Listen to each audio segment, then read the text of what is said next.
So, good morning, students. So, today we are going to discuss the naive Bayes implementation by using Python. तो Python में अपन किस तरीके से naive Bayes algorithm है उसको किस तरीके से अपन इम्प्लीमेंट करेंगे वो आज अपन इसमें सीखेंगे और as far as the theoretical part of naive Bayes is concerned, I have already explained you what you mean by naive Bayes theorem. So just to refresh that past memory, I just give you a brief introduction of the naive Bayes. Basically, naive Bayes classifier algorithm is based upon the Bayes theorem. ठीक है, बाइस theorem के ऊपर ये base होती है जो कि कंडीशनल प्रोबेबिलिटी के ऊपर बेस्ड है. So conditional probability we all know, उसका फॉर्मूला मैं I have already discuss with you all and if you again need to refresh your old memory, you can go and watch my previous videos on the naive Bayes. ठीक है, तो theoretical concept समझने के लिए आप उसको देख सकते हैं. लेकिन इस लैब सेशन के अंदर we are going to implement the naive Bayes theorem by using the Titanic data set. So I hope you all know about the Titanic. I hope you have already seen the Titanic movie. तो हम लोग Titanic का एक data set है उसके ऊपर एक काम करेंगे और उसके ऊपर सबसे पहले अपन उसका एक्सप्लोरेटरी डेटा एनालिसिस पढ़ेंगे. ठीक है, of the Titanic problem. This is known as EDA, जिसको हम बोलते हैं एक्सप्लोरेटरी डेटा एनालिसिस. तो सबसे पहले अपन उसका डेटा एनालिसिस करेंगे, उसको एक्सप्लेन करेंगे और टाइटेनिक प्रॉब्लम क्या है वो देखेंगे. तो बेसिकली आप लोगों को पता है टाइटेनिक एक शिप था जो कि डूब गया था. तो उसमें से कितने लोग बचे, कितने लोग जिंदा रहे, कितने लोग मर गए, उसका एक पूरा एक डेटा सेट है. It is available on Kaggle website. CAGGLE Kaggle website है जहाँ पे काफ़ी सारे डेटा सेट्स जो हैं वो अवेलेबल हैं. तो I have picked up from all those data set. तो लेट्स बिगिन विद इट. तो सबसे पहले अपन क्या करेंगे, डेटा एनालिसिस करेंगे, उसको समझेंगे, उसको एक्सप्लेन करेंगे और उसके बाद अपन naive Bayes का जो है जो उसका इम्प्लीमेंटेशन है उसको पढ़ेंगे. तो सबसे पहले अपने को क्या करना है, तो सबसे पहले अपने को वही डेटा सेट को अपलोड करना है. तो अपलोड करने के लिए अपने को google.colab से फाइल नाम का एक मॉड्यूल है उसको इंपोर्ट करना पड़ेगा और उसके बाद फाइल्स डॉट अपलोड एक मेथड है. यू ऑलरेडी नो दैट किस तरीके से काम करता है. So without wasting any time execute this command.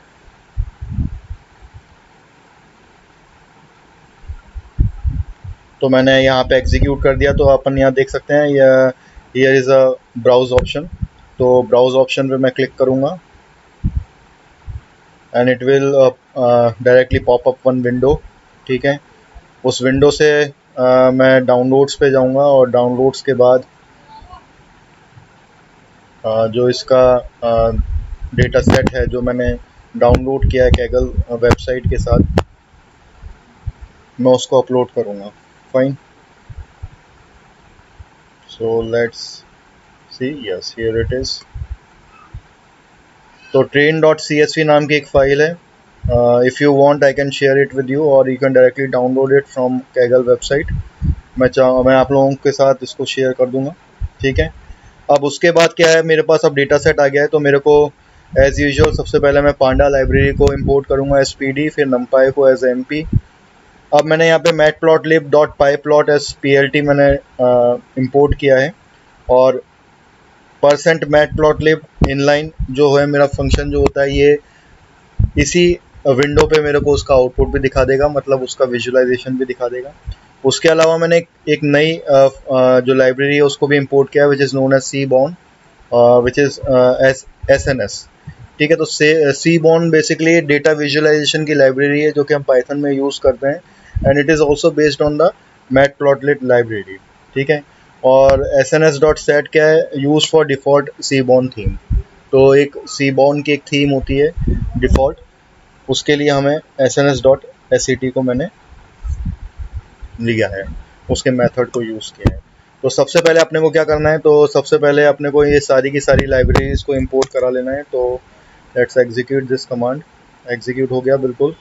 अब मुझे क्या करना है, सबसे पहले मेरे को इस फाइल को रीड करना है और इसको रीड करने के बाद मैं इसको एक वेरिएबल में स्टोर कर दूंगा जिसका नाम मैंने रखा है ट्रेन. तो train.csv फाइल को मैं रीड करूँगा और उसको मैं किस पे स्टोर कर दूँगा, ट्रेन नाम के वेरिएबल पे। So let's execute it. बिल्कुल सही तरीके से ये एग्जीक्यूट हो गया है। अब मुझे क्या करना है, सबसे पहले उसका हेड देखूंगा। As you all know head method क्या करता है, हेड मेथड मेरे को पहले 5 जो होंगे, फर्स्ट 5 जो एलिमेंट्स होंगे उनको दिखाएगा। तो सबसे पहले मैं उसको देख लेता हूँ। सो कुछ इस तरीके से मेरा डेटा सेट दिखेगा। यहाँ पे आप देख सकते हैं 1 2 3 4 5 6 7 8 9 10 11 12। तो 12 मेरे पास इसमें कॉलम्स हैं जिसमें पैसेंजर आईडी है। ये जो सर्वाइव्ड आपको दिख रहा है ये मेरा आउटपुट वेरिएबल होगा, टारगेट वेरिएबल होगा। तो मैं कुछ इनपुट वेरिएबल्स डालूंगा और उस पर मैं ये प्रेडिक्शन करूंगा। मैं एक ऐसा नेव बायस क्लासीफायर मॉडल बनाने जाऊंगा जिसमें कि मैं कुछ इनपुट वेरिएबल्स लूंगा जिनको मैं x1 से डिनोट करूंगा, और मेरे को आउटकम क्या करना है, मेरा टारगेट वेरिएबल क्या होने वाला है, सर्वाइव्ड। तो जब मैं कुछ इनपुट डालूंगा वो क्या होने वाले हैं वो मैं आपको दिखाऊंगा। उसमें मैं एक तो जेंडर लूंगा, ठीक है, एक एज लूंगा, उसके बाद उसका पी क्लास लूंगा। पी क्लास मतलब कि उसका किस तरह का क्लास है, मतलब वो क्लास 1 का है, क्लास 2 है या क्लास 3 है, ठीक है। तो क्लास 1 मतलब जैसे कि वो फर्स्ट क्लास का पैसेंजर है या सेकंड क्लास का पैसेंजर है या थर्ड क्लास का पैसेंजर है, ठीक है। जेंडर में हम लेंगे मेल और फीमेल होगा, और उनके बेसिस पे जब मैं उनको फीड करूँगा input as a input variable, उनकी यहाँ पे आपको एज भी दिख रही है, तो उस पे बेसिस पे मैं ये प्रेडिक्शन करूँगा। मेरा मॉडल ये प्रेडिक्शन करेगा कि वो सर्वाइव हुआ है कि नहीं हुआ है। आप लोगों को पता है नेव बायस जो है कंडीशनल प्रोबेबिलिटी पे होगी, तो प्रोबेबिलिटी दिखाएगा वो, और on the basis of probability वो ये प्रिडिक्ट करेगा कि जो मेरा गिवन पैसेंजर है जिसका मैं इनपुट दे रहा हूँ वो सर्वाइव करेगा या नहीं करेगा। तो that is the second part of this video, second part of the session. लेकिन अभी हम लोग क्या करेंगे, अभी सिर्फ हम लोग इसको समझेंगे कि ये क्या है, ठीक है। तो आप देख सकते हैं यहाँ पे सबसे पहली चीज़ आ रही है, जो सबसे पहला कॉलम है वो है पैसेंजर आईडी का, ठीक है। तो पैसेंजर आईडी मैंने यहाँ पे लिख रखा है 1 2 3 4। बेसिकली ये आपके क्या है, पैसेंजर आईडी हैं, एक नॉर्मल जो आईडी दिए जाते हैं। उसके बाद यहाँ पे सर्वाइव्ड का स्टेटस दिया हुआ है। तो सर्वाइव्ड के स्टेटस में अगर ये 0 लिखा हुआ है दैट मीन्स कि वो डेड हो गया, वो सर्वाइव नहीं हो पाया, और अगर ये 1 है तो वो सर्वाइव हो गया है, ठीक है। पी क्लास मतलब टिकट की क्लास है, पैसेंजर क्लास इसको हम बोल सकते हैं। 1 मेरा पैसेंजर क्लास है तो मतलब फर्स्ट क्लास का पैसेंजर है, 2 मतलब सेकंड क्लास का पैसेंजर, 3 मतलब थर्ड क्लास का पैसेंजर। उसके बाद है यहाँ पे नेम, यहाँ पे नेम लिखा हुआ है, ठीक है। उसके बाद सेक्स मतलब जेंडर, वो मेल है कि फीमेल है। उसके बाद एज लिखी हुई है, हर पैसेंजर की यहाँ पे एज लिखी हुई है। ये सिर्फ एसपी मतलब ये सिबलिंग्स हैं, उनके कितने सिबलिंग्स थे, मतलब किसी के हो सकते हैं एक सिबलिंग हो, एक बच्चा हो, किसी के बाद 2 बच्चे हो, किसी के पास एक भी बच्चा नहीं हो, ठीक है। उसके बाद ये टिकट नंबर है उसका, टिकट नंबर के बाद यहाँ पे फेयर है, फिर उसके बाद केबिन है, यहाँ पे केबिन नंबर कौन सा, एम्बार्क है, ठीक है। तो बेसिकली नेम मेरे कोई मतलब का नहीं है क्योंकि ये टेक्स्ट फील्ड है, तो मुझे इससे कोई लेना देना नहीं है। जो जेंडर जो मेरा कॉलम है इसको मुझे कन्वर्ट करना पड़ेगा, ठीक है, डमी वेरिएबल में इसमें कन्वर्ट करना पड़ेगा। वो मैं आपको दिखाऊंगा किस तरीके से होगा। तो मैं कुछ डमी वेरिएबल बनाऊंगा, और इसमें एक डमी बनाने का होता है। डमी बेसिकली उनके लिए काम में आता है जबकि टेक्स्ट दिया हो और मुझे उसको न्यूमेरिकल फॉर्म में कन्वर्ट करना हो। तो टेक्सचुअल को जब मैं न्यूमेरिकल फॉर्म में कन्वर्ट करता हूँ तो मैं डमीज़ का यूज़ करता हूँ हॉट एनकोडिंग करके। तो उसको हम देखेंगे किस तरीके से वो होगा, ठीक है। केबिन में आप देख सकते हैं यहाँ पे NaN लिखा हुआ है, ठीक है। NaN मतलब नॉट एनी नंबर, तो वो भी अब हम देखेंगे किस तरीके से मेरे को उसको सॉर्ट आउट करना है। तो वो प्री प्रोसेसिंग कहलाएगी या मैं उसको डेटा क्लीनिंग भी बोल सकता हूँ, ठीक है। अब सबसे पहली चीज़ मैंने यहाँ पे डेटा सेट देख लिया, डेटा सेट को समझ लिया, और मेरे इनपुट वेरिएबल्स क्या होने वाले हैं, मेरे आउटपुट वेरिएबल्स क्या होने वाले हैं वो मैं बाद में डिस्कस करूँगा सबसे पहले। लेकिन हाँ, मैं आपको आउटकम जो होगा, जो आउटपुट वेरिएबल है जो कि डिपेंडेंट वेरिएबल है या टारगेट वेरिएबल है या जिसे मैं वाई कहूँगा, वो मेरा कॉलम कौन सा होने वाला है, वो सर्वाइव होने वाला है। तो बेसिकली इसको मुझे यहाँ से हटाना होगा, ये हम बाद में देखेंगे जब हम नेव बायस को समझेंगे। तो सबसे पहली चीज़ अब मैं इसकी शेप को समझ लेता हूँ। शेप का मतलब ये है कि ये मैट्रिक्स है बेसिकली। आप देख सकते हैं these are my columns, these are my rows. तो ये n इंटू एम मैट्रिक्स है। तो अब ये कितनी मैट्रिक्स है और इसमें कितने ऑब्जर्वेशन है, कितने नंबर ऑफ कॉलम्स है, कितनी नंबर ऑफ रोज हैं, ये मुझे कैसे पता चलेगा, शेप से पता चलेगा। तो मैं यहाँ पे शेप को रन करूँगा। तो आप यहाँ पे देख सकते हैं कि यहाँ पे 891 तो रोज हैं और 12 कॉलम्स हैं, ठीक है। तो ये 891 बाई 12 की मैट्रिक्स है। तो इसमें आप देख सकते हैं तो ये इसका एक्सप्लेनेशन है। तो शेप जो है बेसिकली एक कीवर्ड होता है। तो शेप कीवर्ड से मैं यहाँ पे कितने नंबर ऑफ रोज और कितने नंबर ऑफ कॉलम से मेरे डेटा सेट में वो मैं देख सकता हूँ। उसके बाद एक और मेथड होता है पांडास के अंदर विच इज़ नोन एज, तो बेसिकली जो ये मेरा ट्रेन है, train is nothing but my data frame, जिसको मैं DF लिखता हूँ। तो मैंने अब यहाँ पे क्या कर दिया, डिस्क्राइब कर दिया है। अब मैं अपने डेटा सेट को डिस्क्राइब करना चाहता हूँ, समझना चाहता हूँ कि क्या है उसके अंदर।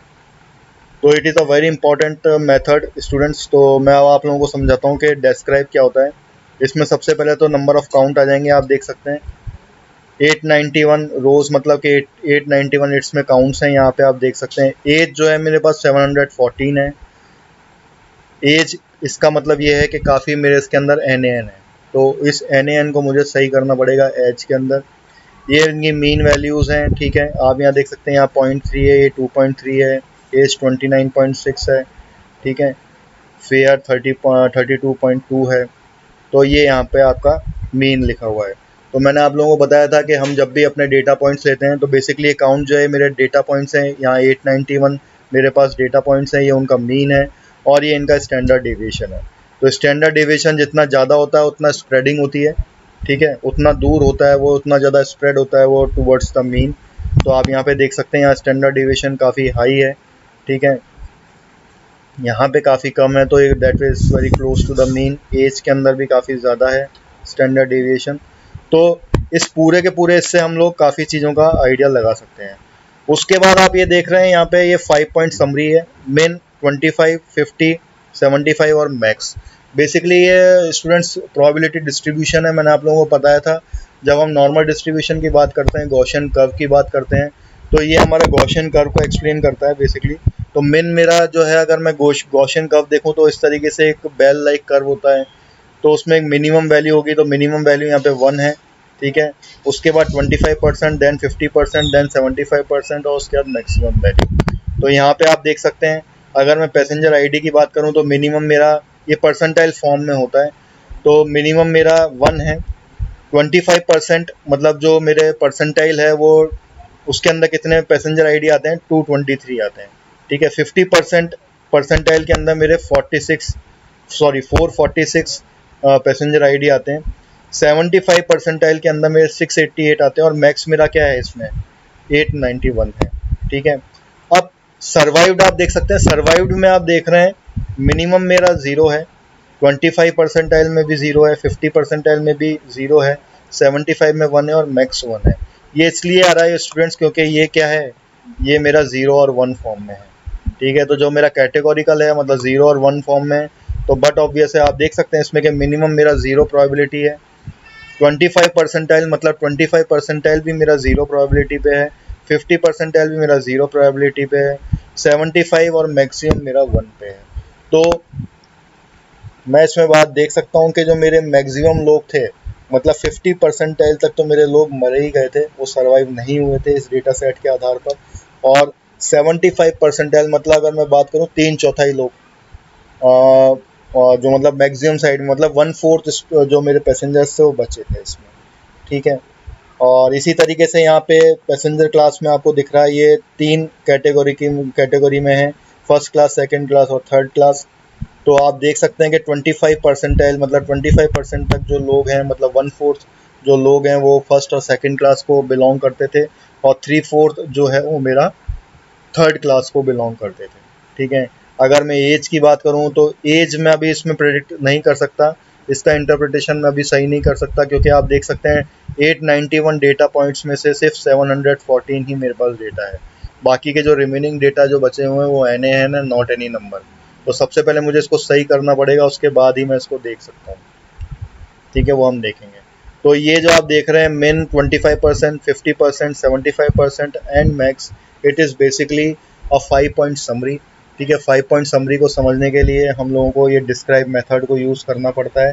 तो ये जो 5 पॉइंट समरी है, ये बेसिकली आपका परसेंटाइल डिस्ट्रीब्यूशन है, ठीक है। आपका किस तरीके से डिस्ट्रीब्यूशन हुआ है, किस तरीके से हमने मिनिमम देखा है 25%, 50%, 75% एंड द मैक्सिमम, ठीक है। तो इस तरीके से हम किसी भी, जब भी आप कोई डेटा सेट डाउनलोड करें और उसको इंटरप्रिटेट करें, तो सबसे पहले आपको ये 3 चीज़ें देखनी चाहिए, शेप, डिस्क्राइब और इन्फो। तो शेप से मुझे पता चल जाता है कितने नंबर ऑफ कॉलम्स और रोज हैं। डिस्क्राइब से मुझे पता चल जाएगा मीन कितना है, काउंट्स कितने हैं, ठीक है, डेटा पॉइंट्स कितने हैं। अब इसमें कम दिख रहे हैं, दैट मीन्स कि यहाँ पर कुछ ना कुछ प्रॉब्लम है। ये मेरे पास जो है वो इम्प्योर डेटा है, ठीक है। अब मेरे को उसको प्योर करना पड़ेगा, क्लीन करना पड़ेगा। उसके बाद मैं यहाँ पे इन्फो मेथड को यूज़ कर रहा हूँ, तो ट्रेन डॉट इन्फो। तो यहाँ पे भी आप देख सकते हैं, आपको यहाँ पे दिख रहा है जो पैसेंजर है वो मेरा इंटीजर 64 है, सर्वाइव्ड है वो भी 64 मतलब इंटीजर वैल्यू है। नेम मेरा स्ट्रिंग है तो ये ऑब्जेक्ट दिखा रहा है। सेक्स जो जेंडर है वो मेल और फीमेल में लिखा हुआ है, इसलिए इसको ऑब्जेक्ट दिखा रहा है। तो आप इसमें देख सकते हैं एज यहाँ पे भी वो 714 दिखा रहा है। दैट मीन्स के ये मेरा फ्लोट वैल्यू लिया हुआ है, इसको मैं चाहूँ तो इंटीजर भी लिख सकता हूँ, लेकिन एज जो है फ्लोट में, इसी वजह से यहाँ पे जो आपको एज देखने को मिल रही है डेटा सेट में वो इस तरीके से देखने को मिल रही है 22.0, 38.0, 26.0। दिस इज बिकॉज ये जो मैंने एज ली है वो किस तरीके से ली है, फ्लोट 64 में ली हुई है। तो जिसने भी ये डेटा सेट बनाया होगा उसमें इसने लिखा है। केबिन, केबिन आप देख रहे हैं यहाँ पे 204, दैट मीन्स के ये भी इम्प्योर है। इसमें भी काफ़ी एन एन वैल्यूज़ हैं, कई एन मतलब इसमें कई सारे केबिन्स नहीं दिखाए हुए हैं। आप देख सकते हैं स्टूडेंट इसमें 12 कॉलम्स हैं बेसिकली, लेकिन अभी मेरे को यहाँ पे कितने कॉलम्स दिख रहे हैं, 1 2 3 4 5 6 7। तो बाकी के जो 5 कॉलम्स हैं वो मेरे को नहीं दिख रहे हैं। उसका कारण है क्योंकि ये स्ट्रिंग फॉर्म में है। जैसे मैं अगर बात करूँ नेम है और आपका जेंडर है सेक्स। अगर मैं बात करूँ टिकट की, ये भी मेरा स्ट्रिंग मतलब ये मल्टीपल है, मतलब स्ट्रिंग में भी है और न्यूमेरिकल वैल्यू भी है। तो जो भी स्ट्रिंग्स होती हैं उनको ये नहीं लेता है, ठीक है, डिस्क्राइब मेथड नहीं लेता है। तो आपको यहाँ पे सिर्फ वही वैल्यूज़ वही कॉलम्स देखने को मिल रहे होंगे, या तो वो कैटेगोरिकल में होंगे या न्यूमेरिकल फॉर्म में होंगे, ठीक है। उसके अलावा आपको यहाँ पे देखिए एम्बार्क्ड भी आपको SCSS में लिखा हुआ है, इसलिए एम्बार्क्ड भी आपको इसमें नहीं दिखेगा। तो जो भी ऑब्जेक्ट होंगे वो आपको नहीं दिखेंगे, बाकी फ्लोट और इंटीजर वैल्यूज आपको दिखेंगी, ठीक है। तो इसके बाद जो एम्बार्क्ड है वो भी मेरा इम्प्योर है, 889 दिखा रहा है। एज है मेरी 714, ये भी इम्प्योर है, ये भी मुझे दिखा रहा है। तो बेसिकली मेरे पास जो फ्लोट हैं, फ्लोट कॉलम्स कितने हैं, 2 हैं। इंटीजर कॉलम्स मेरे पास 5 हैं और ऑब्जेक्ट मतलब स्ट्रिंग कॉलम्स मेरे पास 5 हैं। तो 5 + 5 10 + 2 12। तो बेसिकली मेरे पास 12 कॉलम्स हैं और आपको यहाँ पे भी देखने को मिल रहा है कि 12 कॉलम्स हैं, ठीक है। जिसमें आउट ऑफ 12 आपके पास फ्लोट के 2 हैं, आप देख सकते हैं, एक तो फेयर और आपका एज, और इंटीजर के 5 हैं, ऑब्जेक्ट मतलब स्ट्रिंग के आपके पास 5 हैं। अब मैं आपको काउंट प्लॉट करके दिखाऊंगा, मतलब आपको विजुलाइज करके दिखाऊंगा कितने लोग मेरे सर्वाइव्ड हुए और कितने नहीं हुए। तो 0 जो रिप्रेजेंट करेगा वो नॉट सर्वाइव्ड को करेगा, और 1 जो है वो सर्वाइव्ड को करेगा, because 0 means not, 1 means yes. तो नॉट सर्वाइव्ड और सर्वाइव्ड के बीच में क्या किस तरीके से काउंट प्लॉट बन के आता है वो हम देखते हैं। तो यहाँ पे आप देख सकते हैं कि नंबर ऑफ जो नॉट सर्वाइव्ड जो पैसेंजर्स हैं वो बहुत ज़्यादा है, इट इज़ अबव 500। तो 500 से ज़्यादा जो लोग थे वो मारे गए थे इस ट्रेजिडी के अंदर जो सिंक हुआ था टाइटैनिक शिप, और अराउंड 300 जो थे वो मेरे लोग सर्वाइव हुए थे। तो बेसिकली अगर मैं बात करूं तो अराउंड 600, हाँ मतलब 1000 और 1200 के अराउंड टोटल पैसेंजर्स रहे होंगे, जिसमें के out of which above 500 lost their lives और अबव 300 सेव देयर लाइफ्स, ठीक है। जिनको सेव कर लिया गया था, सर्वाइव कर लिए गए थे वो, तो हम उसको देख सकते हैं। अब अगर मेरे को जेंडर के फॉर्म में देखना है कि मेल कितने बचे फीमेल कितने बचे, तो उसके लिए भी काउंट प्लॉट होता है जो कि SNS मतलब सीबॉर्न में होता है। यहाँ पे मैंने x मतलब जो मेरा इनपुट वेरिएबल आप देख सकते हैं, मैंने इनपुट वेरिएबल सर्वाइव लिया था और यहाँ पे y वेरिएबल मैंने काउंट लिया है। अब मैं यहाँ पे क्या कर रहा हूँ, x वेरिएबल सर्वाइव ले रहा हूँ, डेटा मैं ट्रेन ही रख रहा हूँ, और ह्यूई मतलब सेक्स। तो सेक्स कॉलम मतलब के जेंडर कॉलम के बेसिस पर कितने लोग बचे और कितने लोग मरे, मतलब कितने सर्वाइव्ड हुए कितने सर्वाइव्ड नहीं हुए, वो मैं देखूंगा, ठीक है। तो ह्यू का समझ में आ गया होगा आपको।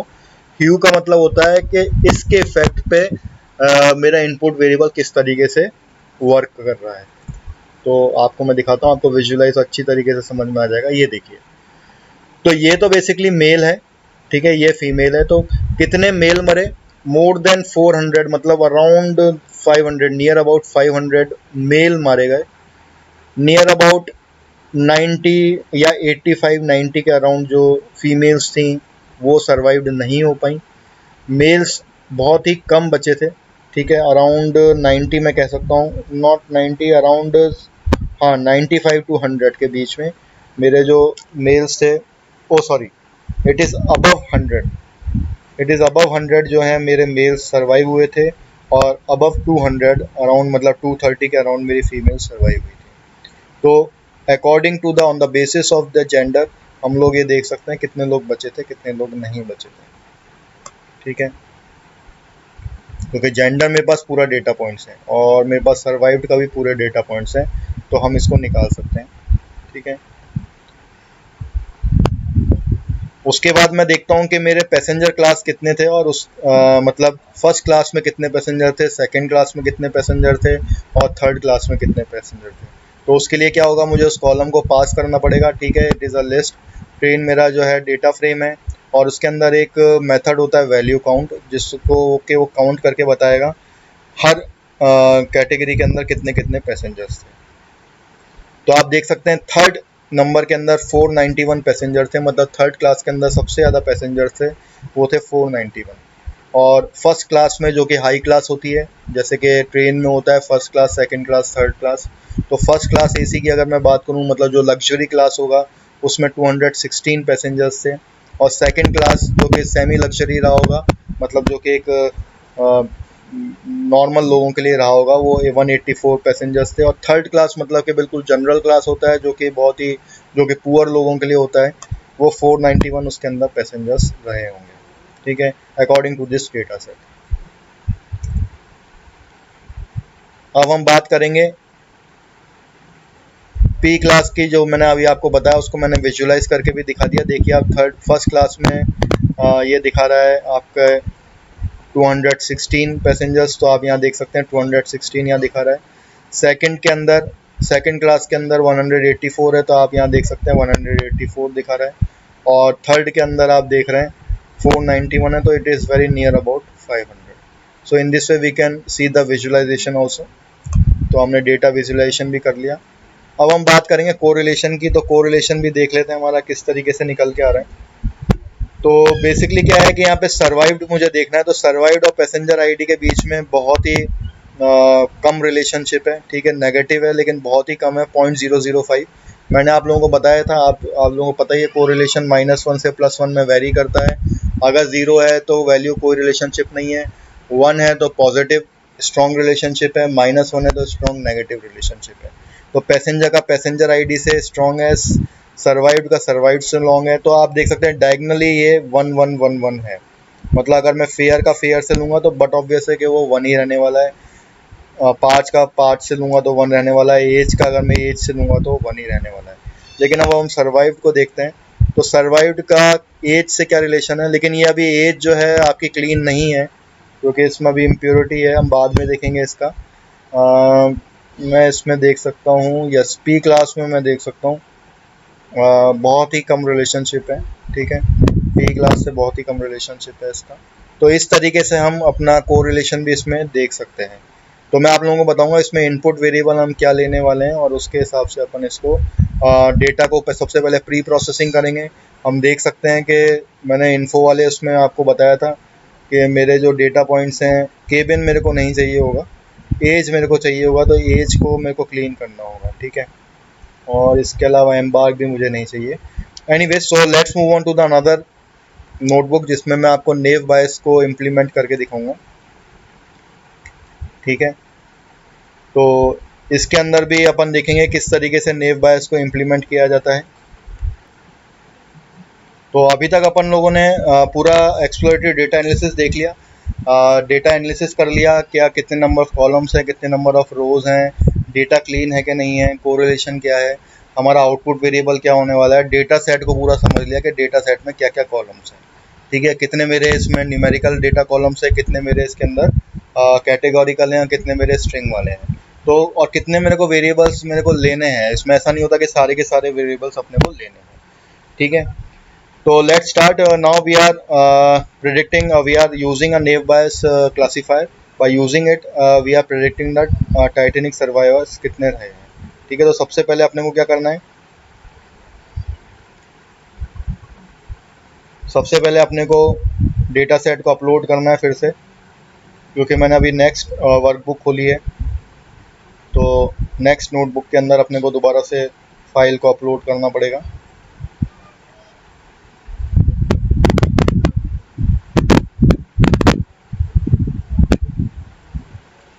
तो here comes the browse option, और ब्राउज ऑप्शन से मैं डाउनलोड्स पे गया और डाउनलोड्स से मैंने train.csv को इसको अपलोड कर दिया। ठीक है, सो अपलोडिंग इज़ कंप्लीट नाउ। उसके बाद फिर से मैंने वही सारी जो मेरी लाइब्रेरीज थी उसको मैंने ले लिया है, so there is no need of explanation again. उसके बाद मैंने रीड अंडरस्कोर CSV नाम का मेथड यूज़ किया है, which is used in pandas, और उसको मैंने किस वेरिएबल में ले लिया, DF वेरिएबल में, डेटा फ्रेम वेरिएबल में। और इसके बाद मैं df.head देख लूँगा, मतलब पहली 5 एंट्री देख लेता हूँ।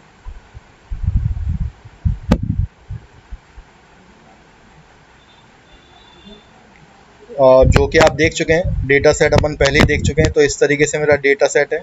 तो अब मेरे को इसमें क्या करना है, कौन कौन से मेरे को कॉलम्स ड्रॉप करने हैं वो सबसे पहले मेरे को देखना है। तो सबसे पहले मेरे पैसेंजर आईडी मेरे कोई काम का नहीं है, मुझे उसको ड्रॉप करना है। नेम मेरा कोई काम का नहीं है क्योंकि स्ट्रिंग है, ऑब्जेक्ट है, इसलिए मुझे कोई मतलब नहीं है। जेंडर मुझे चाहिए क्योंकि मुझे मेल और फीमेल चाहिए। ठीक है, तो जेंडर मैं रखूँगा, लेकिन जेंडर को मैं बाद में चेंज करूँगा, वो हम आगे देखेंगे। ठीक है, उसके बाद एज मुझे चाहिए, बिल्कुल चाहिए, क्योंकि न्यूमेरिकल फील्ड भी है। उसके बाद सिबलिंग्स कितने हैं ये मेरे को कोई लेना देना नहीं है। सिबलिंग्स के को ना, मतलब सिबलिंग का कोई आउटकम पे कोई इफेक्ट नहीं पड़ेगा।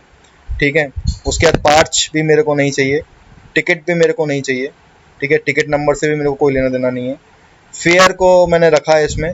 ठीक है, और केबिन भी मेरे को नहीं चाहिए और एम्बार्क भी मेरे को नहीं चाहिए। तो बेसिकली मैंने इसमें से passenger ID, name, siblings, parch, ticket, cabin और एम्बार्क, इनको मैंने हटा दिया है। तो आप इसमें देख सकते हैं ड्रॉप नाम का एक मेथड होता है, हम सब जानते ही हैं जब हमने पांडास पढ़ा था। If you are not able to understand then you can go and again watch my pandas tutorial.